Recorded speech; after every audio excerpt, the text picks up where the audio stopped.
Welcome, folks, to Crypto News Global. I'm your host, Nick Toka. On today's show, Michael Saylor predicts Bitcoin to hit 180,000 amidst MicroStrategy's record holdings. Also, is Ripple undermining strategic Bitcoin reserve plans? Here's what's really going on. And also on today's show, Robert Kiyosaki, rich dad, warns biggest stock market crash in history is coming. Says Bitcoin will boom. And later in our Ask AI segment, we're going to compare Chat GPT versus DeepSeek versus Grok. And we're going to get them all to predict the price of Bitcoin in October of 2025. All this and so much more on today's show.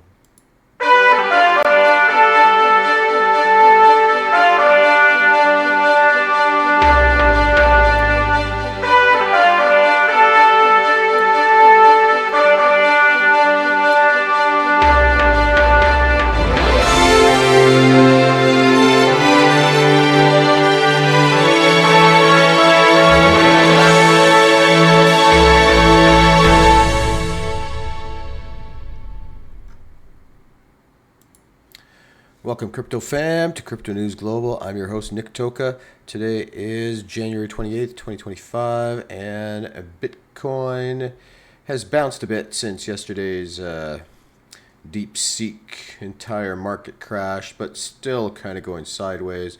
We're going to go through our market watch, our Bitcoin technical analysis, and after our stories, we are going to put the AIs to the test. We're going to compare Grok versus Chat GPT versus the new DeepSeek, and we're going to get a price for Bitcoin from all of them in 2025.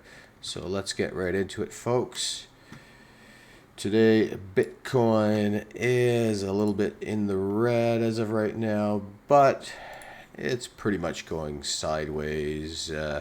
Currently at 100 and just under 102,000. Ripple down 2.5% at 31.15. Solana down another 3% at 229. XRP, one of the few in the green right now, only up 0.25% at $3.06. Doge down 2%. Shiba down 3%, it appears. In the crypto bubbles for today, we've got, I would call it about a 80 to 90% red versus green. We've got Move up 18.5%. Trump's parent crypto company dumped some money in there today, so it is on the move. We've got WIF up 7%. Most things in the red. Bonk down 8.5%. Pepe down 7.5%. XCN down 10%. Baby Pengi down 12%. Sui down 12%. Let's zoom out to the week. And we have still more red. Let's not forget where we are, though, folks. For the year, these little blips are definitely going to happen. Down 10%, 20%. In previous cycles, we've seen as much as 30, 40, 50% tumbles in the price, and then it bounces back. So let's keep that in mind. And having said that, if we flip out to the month, we see, XRP up 45%, GT up 50%, XCN still up 1,000% for the month. And if we really want to check out what the market looks like in 365 days, and I keep talking about hodling your crypto, and this is kind of why you do it. Doge up 300%, OM 40,000%, virtual 3,300%, XCN 2,000%, Pepe 1,000%, BGB 1,000%, WIF 300%. You're not going to find this on the S&P, folks. And BTC, let's not forget, 133% for the year. So in that respect, she's not too bad. let's get into our market cap watch for the day. And we currently have Bitcoin market cap at 2 trillion and 18 billion, Ethereum at 375 billion, XRP 176.5 billion, Solana 111 billion, lost a little ground, Doge also lost a little ground, 48 billion, Cardano 32 billion, Tron to wrap up the top 10 at 21 billion in market cap. And if we go to our total market cap, we are at 3.4 trillion for the entire crypto market. Bitcoin up in terms of market share at 59.5% of the total crypto market. Ethereum down to 11.05%. XRP up a tiny bit, 5.2%. And Solana kind of going sideways at 3.3% from yesterday. Our crypto fear and greed index, we have a 72 today in greed, yesterday 72 also, and last week an 84 in extreme greed. And we have approximately 1,100 days until the next Bitcoin halving. 168,721 blocks remain until that halving, and until the final block is mined in the year 2140.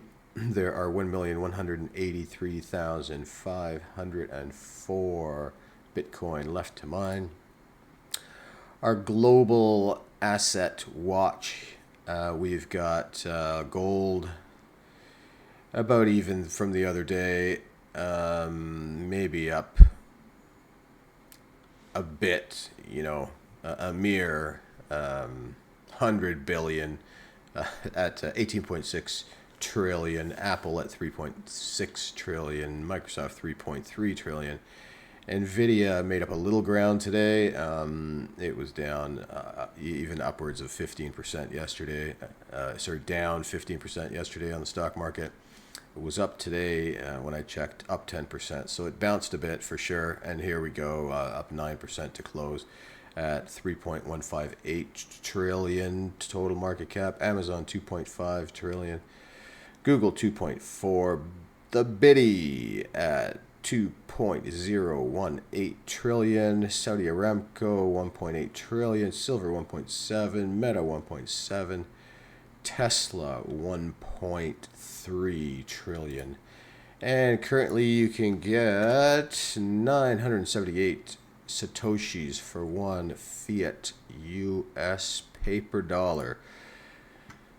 And compared to yesterday, in the US national debt clock, we are up about 3 billion in debt since yesterday, currently at 36 trillion 410 billion. That equals to 107,041 per citizen, and per taxpayer 323,045 So the debt keeps going up. A great story coming out of the White House today. I like to see it. The new press secretary really nailed it, coming right out of the hop on their first day. All the leftists and woke media tried to really give her a hard time, but she answered everything with grace, and she really gave it to them, and she stuck to the facts, and everybody was left with their mouths kind of wide open and their tails in between their legs, and I was really happy to see it. I didn't catch the whole thing. I caught some snippets. The big news is they are now going to allow non-official press in the press room. So that means people from, YouTube, Rumble, Twitter. They have to apply on their website, and then they have to go through the security screening and all that. But they are going to choose. They're making a section just for non-traditional media to actually be in the White House for these press conferences, which I think is amazing. It was completely transparent. And again, anything they asked, she answered with grace, with, I would call it sternness. She wasn't phased. She looked powerful. She looked nice. And there was nothing about any kind of semblance or resemblance to the crooked Biden days. Everything was out in the open. It wasn't like, oh, I'm going to wait and I'll have to come back to this tomorrow with an answer. No, she was prepared. She gave answers immediately, and she really took it to these guys. So I was happy to see it. It's really interesting what's going on right now in the States, and we're hoping that the economy picks up and financial markets pick up. And, of course, Labidi. Let's hope these are all good things for Bitcoin. I do have one story to share that relates to that. So I'm excited to get into that. It's not really, it's speculative news, but let's get right into it with good old Michael Saylor. And Mikey Saylor once again picked up a whole bunch of Bitcoin yesterday, currently at 471,000 Bitcoins in his company MicroStrategy. And he predicts that Bitcoin is going to hit 180,000 this cycle. So let's get more into it here. Co-founder and executive chairman of MicroStrategy has made a bold prediction on CNBC, forecasting Bitcoin to reach 180,000. He acknowledged the cryptocurrency's volatility, but framed it as a transformative feature. And I agree with that. Volatility is like fire. I love this guy. Henry Ford put fire into a carriage, creating an entire industry. Bitcoin, 24/7 trading and volatility are features, not bugs. Saylor foresees Bitcoin surging to 180,000 before pulling back to 140,000, with these swings reflecting the asset's dynamic nature and growing market acceptance. And here's a chart kind of depicting what he's talking about. So if we go into the months here, this is similar to the kind of double peak that I've been also predicting. So we've got in exactly as I was talking, I was actually talking more like April, May, but he's got June 30th as the first peak, then pulling back a bit to the, so he's got the peak at 175, then it's pulling back to about 150 and change, and then the double peak right at the end of August at 175,000. And here are the numbers. Currently the price is 102,000. The prediction price is 127,000. The high prediction price is 177, and his predicted low is 103,000. MicroStrategy record high Bitcoin holdings. With these bullet forecasts, MicroStrategy announced a significant new acquisition of 10,000 Bitcoins. That was yesterday, and yes, as I mentioned, 471,107 Bitcoins at an average price of 64,000 Bitcoin. The firm has achieved a 2.9% year-to-date BTC yield, so he's already made 3%. And, you know, the S&P, I believe on the year, is up 8%. And I don't think that's including yesterday's fiasco on the markets either. A bold Bitcoin reserve plan for the U.S., adding to the bullish sentiment. Senator Cynthia Lummis has proposed a groundbreaking Bitcoin reserve strategy for the United States. Acquire 200,000 Bitcoins per year for the next 5 years, hold the reserve for 20 years, aim to reduce the U.S. national debt by 50% in 2 decades. The proposal highlights Bitcoin's potential as a tool for economic transformation and fiscal responsibility. Oh, fiscal responsibility. That's what I like to hear. Instead of irresponsibility, taking people's tax money and throwing it away. So this is a nice change. One of the things that came out of that press conference today was they're going to stop sending so much money overseas just to be wasted. They stopped in its tracks as it was about to be sent. $50 million that was being sent to Gaza, specifically to buy condoms. $50 million in condoms. They also stopped $35 million going to the WHO. So they almost saved $100 million of taxpayers' money. I mean, think about it, guys. When you think of fiscal responsibility and, you work hard for your money, and do you really think that we should be sponsoring condoms for $50 million halfway around the world? Furthermore, do we actually think that money was going to go to condoms? The money was going to get confiscated. The money was going to probably go to some weapons that nobody wants any part of. So I'm glad they're starting to look after every single one of our pennies that we pay into taxes. And we pay so much that I'm glad they're doing this. With rising institutional adoption, ambitious national plans, and optimistic forecasts, Bitcoin's trajectory in 2025 is shaping up to be one of its most defining yet. Yeah, I like that.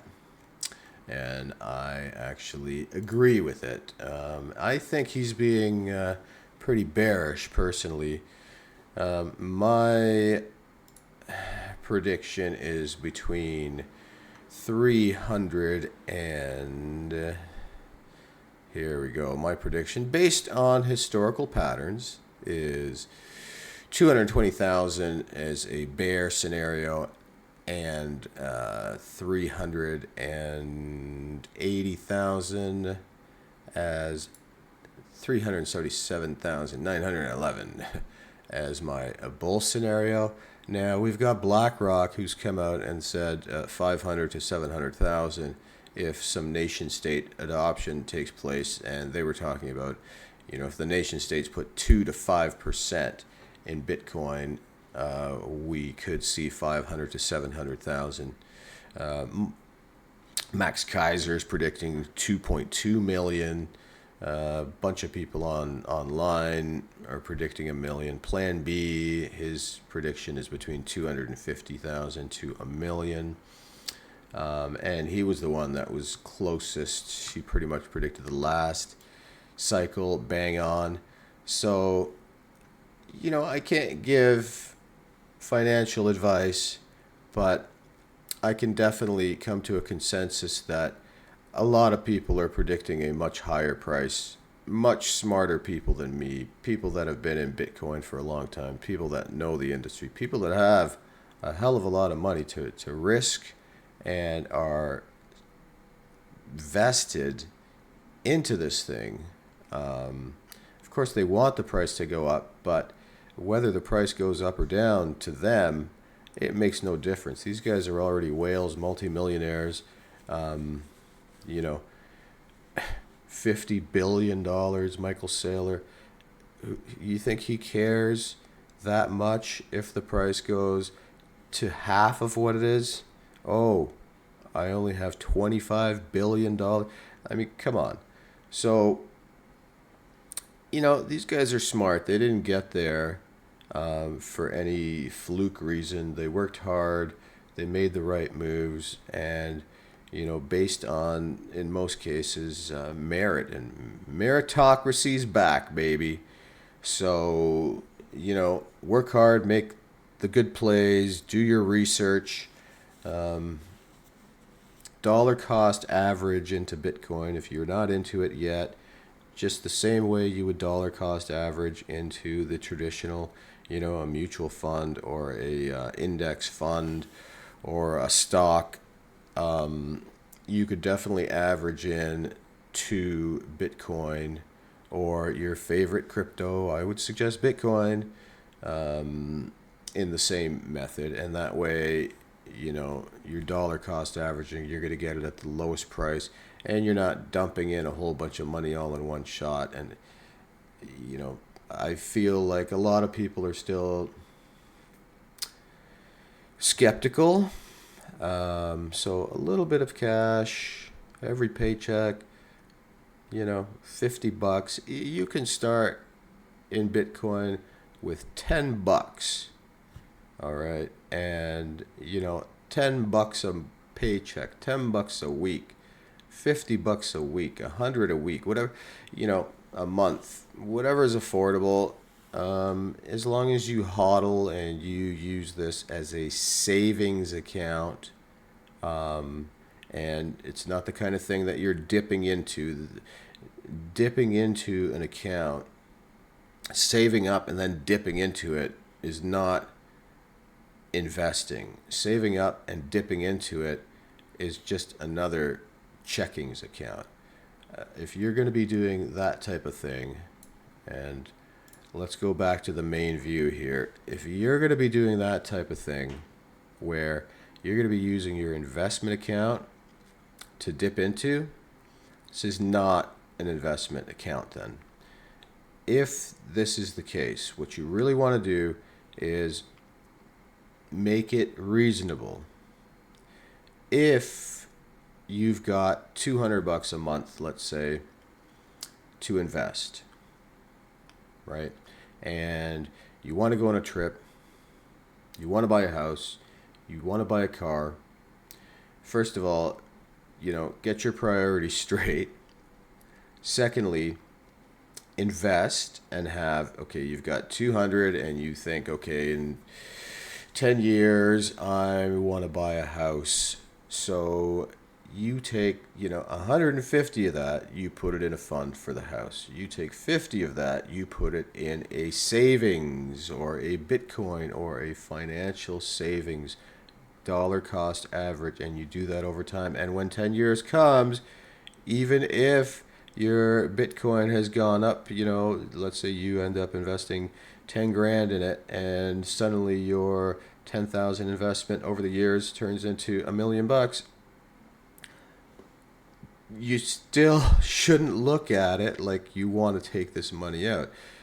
You additionally had this other 150 a month that you saved specifically for your house. That is where your money should come out of for the house. If you need to dip a little bit, 20% into the Bitcoin, fine. But any investment needs to continue as an investment. Otherwise,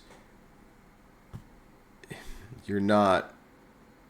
It's like putting money in under your bed, because if you start dipping into it when you're running low, then it never becomes a long-term investment. And long-term investment, we should be talking about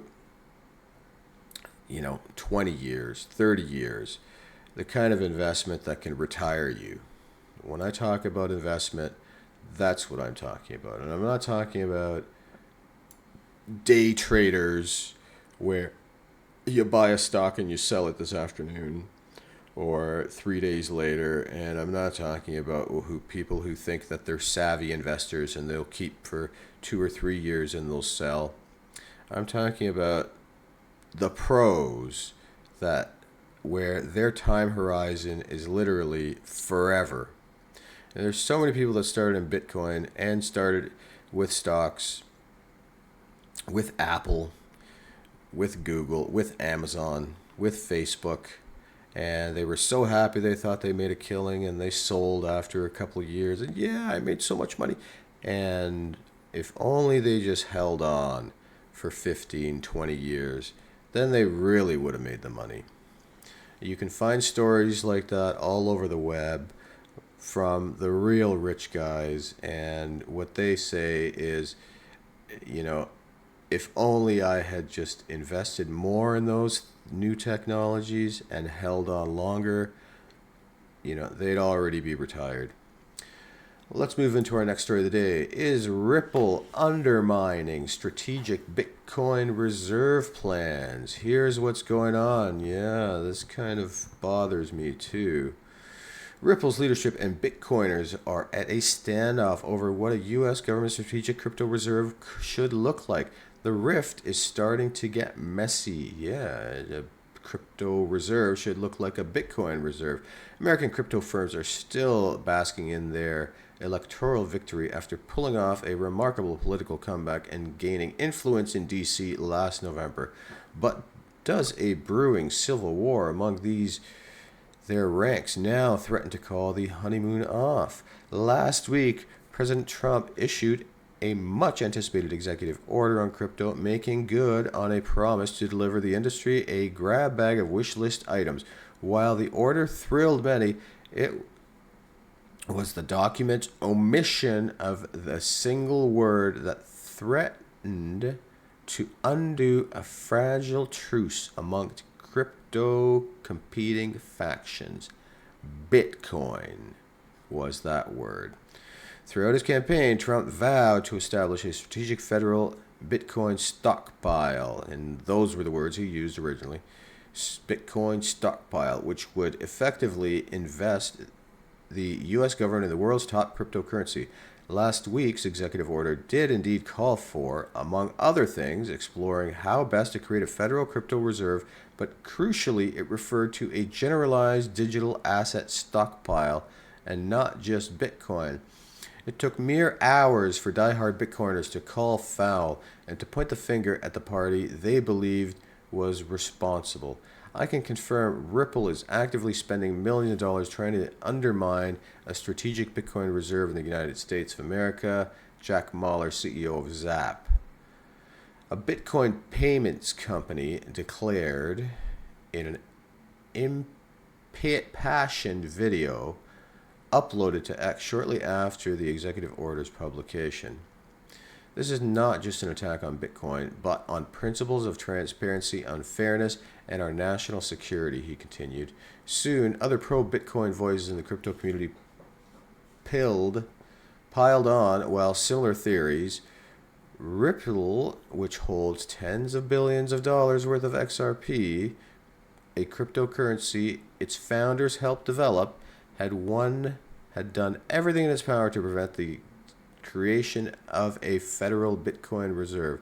The company had allegedly done so to ensure that if a digital asset stockpile were ever established, XRP would be included in it as well.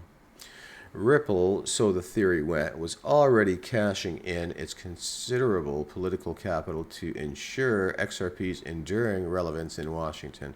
The company was one of the three crypto-affiliated corporations that led the industry's incredible successful $300 million super PAC strategy last year. Just weeks ago, the firm shelled out $5 million for Trump's inauguration. If someone had successfully lobbied Trump's team to remove the word Bitcoin from its crypto executive order, these Bitcoiners wailed it had to have been Ripple. Making matters more personal for these Bitcoin maximalists was the perceived difference between the nature of Bitcoin and XRP as assets. A substantial portion of XRP's total supply is held by Ripple, a private company. Indeed, Ripple's history with XRP and its sales of digital assets over the years is the source of the SEC's ongoing $1.3 billion lawsuit against the company. Bitcoiners, meanwhile, pride themselves on their preferred tokens' decentralized ethos. Bitcoin's pseudonymous creator disappeared years ago without a trace, and the cryptocurrency, by far the most trusted and widely adopted worldwide, is now effectively censorship resistant and it's ownership resistant. Nobody owns it, nobody can censor it. So, I could see why the Bitcoin community here is pissed. We've got Ripple CEO Brad Garlinghouse, wooing the U.S. government and giving money to the super PAC, giving money to the inauguration, sucking up. And why? Because they have so much to gain. They, like every other crypto except Bitcoin, and by the way, there is Bitcoin and then there is cryptocurrency. So Bitcoin was already given the title of commodity, and that's the only company, and that was by the SEC. So everything else is considered cryptocurrency, and Bitcoin is considered Bitcoin. So all the other cryptos, they're all actually owned by somebody. There's somebody who started it, somebody who advertised for it. There was marketing. There was a pre-ICO, a big, hoopla event, getting people to buy into it. And who do you think the first owner of these coins are? It is the founders. So make no mistake, the CEO of Ripple owns a hell of a lot of this XRP, and they would like nothing more than the price of XRP to skyrocket. The price is still cheap. If it's something that you're interested in, by all means, pick some up. But there's only one Bitcoin, and Michael Saylor said it best. They asked him, well, what's the second best crypto? He said, there is no second best. Bitcoin's the best. It's the second best. It's the third best. It's the fourth best. And there is no other coin. So I go along with him, and, XRP, just a bunch of suck-ups. Let's see how it plays out. But I do suspect that after the 180 days are up for this Bitcoin, the investigation to see if it's worth creating a crypto strategic reserve, my thought is it's going to come back transparent, and they're basically going to say, put your money in Bitcoin, and this will be the findings of the U.S.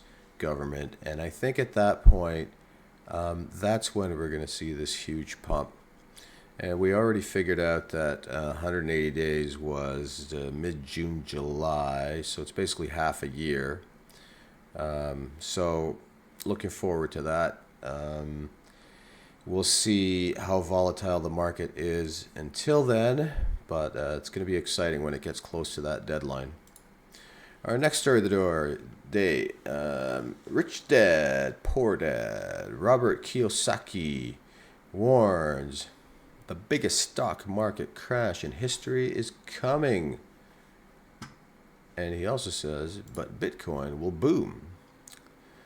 Let's go through the story. The author of the personal finance bestseller, Rich Dad, Poor Dad, Robert Kiyosaki, is leaning bearish on the stock market while remaining bullish on Bitcoin. The best-selling author tells his 2.7 million followers on the social media platform X that a prophecy he made of a massive stock market crash in a book he wrote 12 years ago is about to be fulfilled. In Rich Dad's Prophecy 2013, I warned the biggest stock market crash in history was coming. That crash will be in February of 2025. Good news, because in a crash, everything goes on sale. Cars and houses on sale now. Better news, billions will leave the stock and bond market and rush into Bitcoin. Bitcoin will boom, boom, boom. Get on board while you can. Get out of the fake and into the crypto, as well as gold and silver. Even one Satoshi will make you rich, while millions lose everything. According to Kiyosaki, Bitcoin has power because of the two principles governing economics and technology: Gershen's law and Metcalfe's law. On Gershen's law, the best-selling author says, when bad money enters the system, good money goes into hiding. Good money, gold and silver, have been hiding from fake US dollars for years. Today, gold, silver, and Bitcoin are forcing the fake US dollar into hiding. Metcalfe's law, which is apparent in technologies that enjoy network effects, such as social media platforms, states that network's value is directly related to the number of connected users or the size of the network.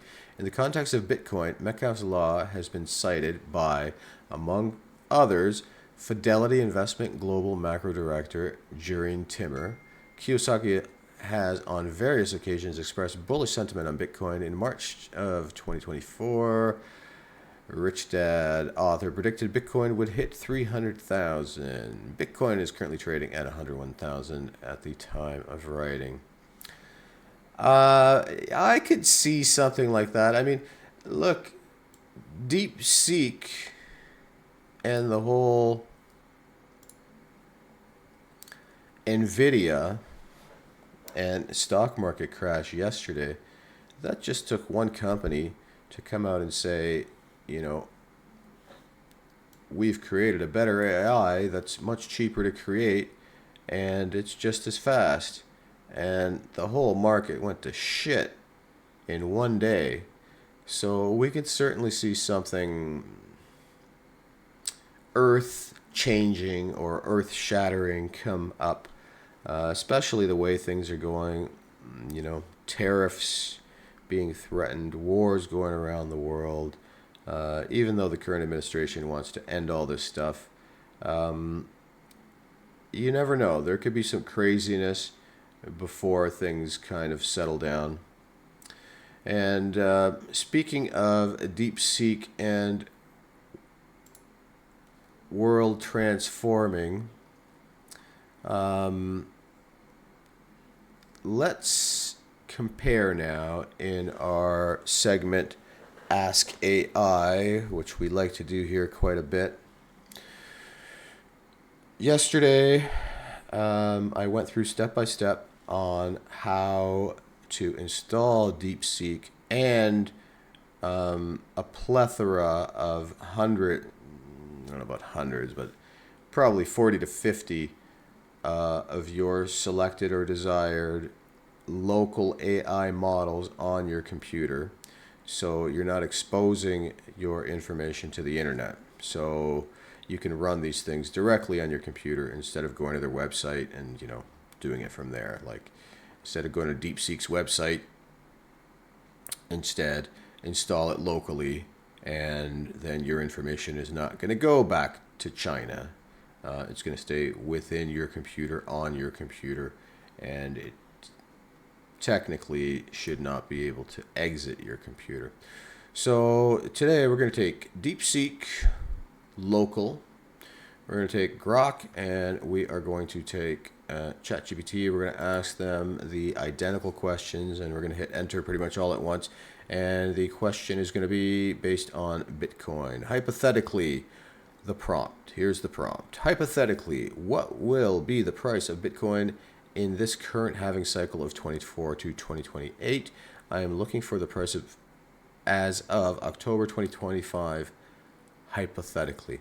So we've typed this exact prompt in before, and we know it works. So let's see what the DeepSeek can do for us. So I'm going to start Grok, Chat GPT, DeepSeek, and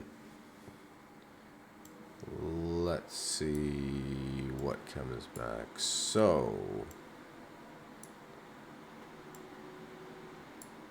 they're all done, and that was pretty fast. So, interesting. Let's go to the DeepSeek first. In a hypothetical scenario where Bitcoin undergoes a halving cycle from 2024 to 2028, starting point 2024, Bitcoin was around 27,000 in 2023. By the end of 2024, it might have dropped to approximately 14,000. First halving end.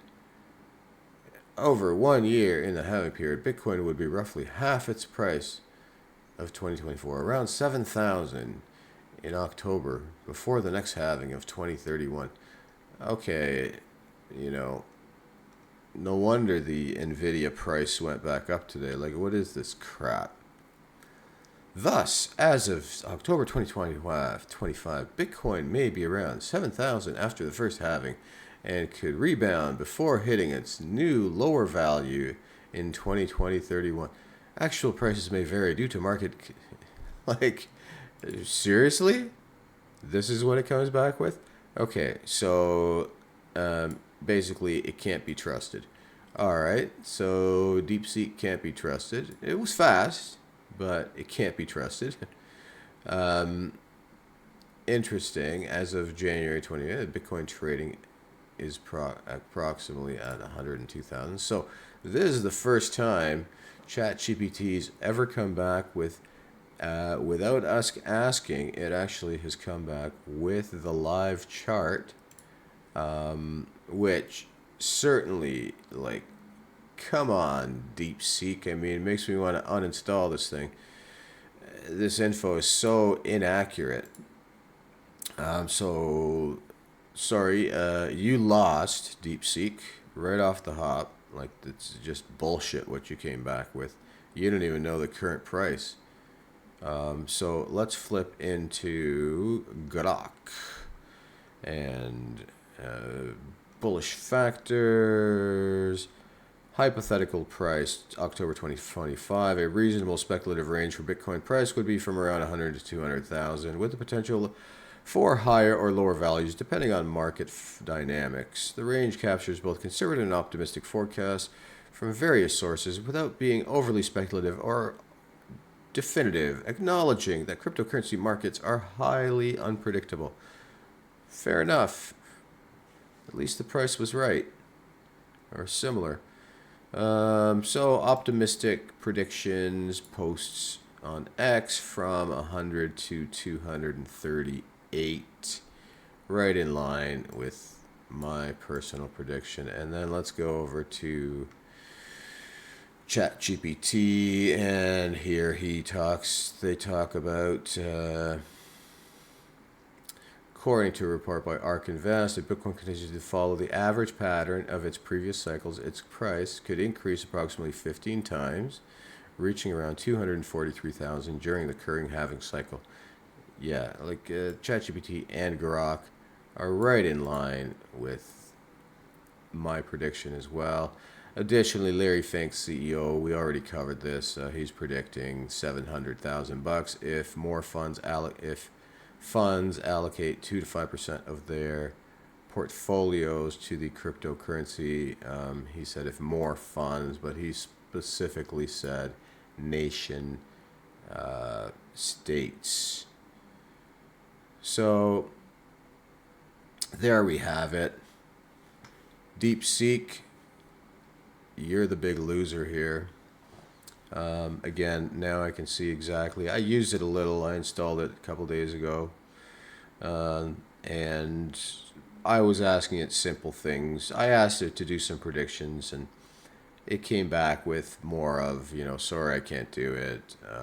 But in this case, it tried to come back with a prediction, but the prediction is a bunch of crap. It can't even get any kind of real-time information here on Bitcoin. So, ridiculous. Grok and ChatGPT nailed it again. So, I'm going to call the winners. Tie goes to both of them. They both are bang on. They both talked about, ensuring that, you take it. Be careful with your investment into Bitcoin because it's highly volatile. But they also came back with what we asked it, which was come back with a hypothetical price. So the kudos and the victory definitely go to Grok and ChatGPT, and boo-hoo to DeepSeek. Ridiculous. A little funny, right? Now, was it fast? Yes, it was fast, super fast. But was it correct? No, it sucked.